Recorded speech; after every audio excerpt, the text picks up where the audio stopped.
Hey everyone, this is Dawn. Welcome to my YouTube channel. I'm glad you're here. It's time for another stamp of the month. This one is for November and it's called Christmas Snowflake Mandalas. And it has two great big mandala images and a smaller snowflake and lots of great sentiments for Christmas cards for the outside and inside of cards. Okay, so I'm going to show you how to make a quick card using periwinkle ink and paper and the periwinkle glitter paper. So I've loaded this giant mandala into my MISTI and I'm going to ink it up with Versamark ink. I'm going to heat emboss this image. So I'm stamping it out on White Daisy cardstock. And then we will sprinkle some embossing powder on it. So I'm going to use some Nuvo Pearl embossing powder. You can choose whatever color you like.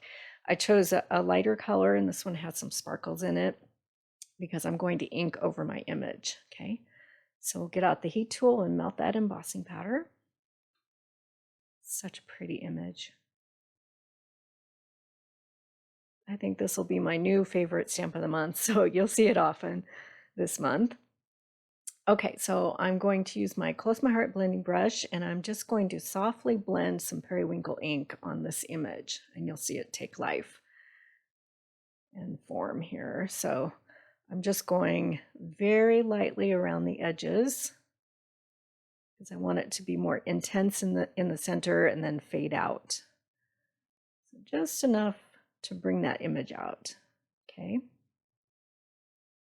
and here's a closer look. Okay, so now I'm going to stamp my sentiment, and I'm going to use the one that says enjoy the magic of the season, and I'm stamping this in black on White Daisy, and then we can start building our card. Okay, so I'm going to use periwinkle cardstock, and first I thought this would be my base, but then I changed my mind and I'm going to matte this with some black. So I'm going to cut that at 4 by 5 1/4. And I couldn't decide whether I wanted to use white or periwinkle. Ultimately, I decided on periwinkle, but I'm cutting both just to be able to see it. And then my base is going to be black. So that's at 4 1/4 by 5 1/2. So you can see where I'm not quite sure which one I'm going to want to use. And then I'm going to trim around my mandala image. Okay, so I'm going really close to the edge of that image. And then I'm going to chop off the left side of it. Okay, so that's about 3 inches across. And then I'm going to go ahead and cut my glitter paper. So I'm going to cut it at 4 1/4. And at first I thought I was going to have a border around all 4 sides. So I'm cutting it at 4 1/4 by 3 3/4. But then I decided to push that image over all the way to the left. So I'm going to cut another 1/4 inch off the right side of that glitter paper. So I'm just going to have an even border around 3 sides. Okay, then I've trimmed up my sentiment, and it's we're ready to start building our card. So I've got my black cardstock, and here's where I'm laying everything out. Not sure which color, if I'm going to use white as that base or periwinkle. I like that. Let's try the white.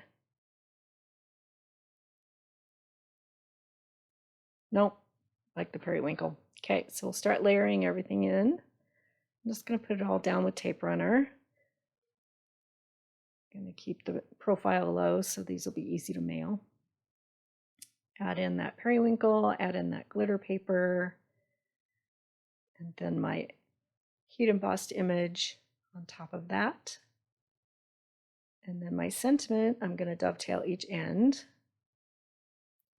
So just snip vertically in the center and take each corner to meet that snip. Have your triangle cut out there. Right side and then left side.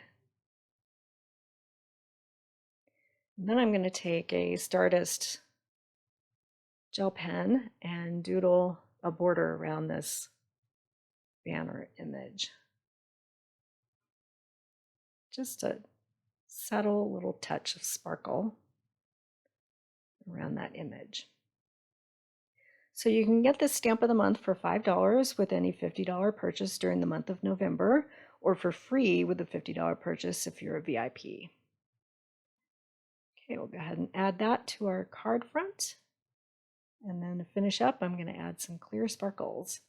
So I started out with one large one in the center, and you'll see later on in the photos that I decided to scatter a whole bunch of bitty sparkles around too to add more bling. There's my finished card. So I'll make a list of all the supplies that I used with links in the description below, and you can do some shopping. And if you haven't subscribed yet, please hit that subscribe button. I would really appreciate it. And then you'll be able to find all of my videos. And thanks for watching.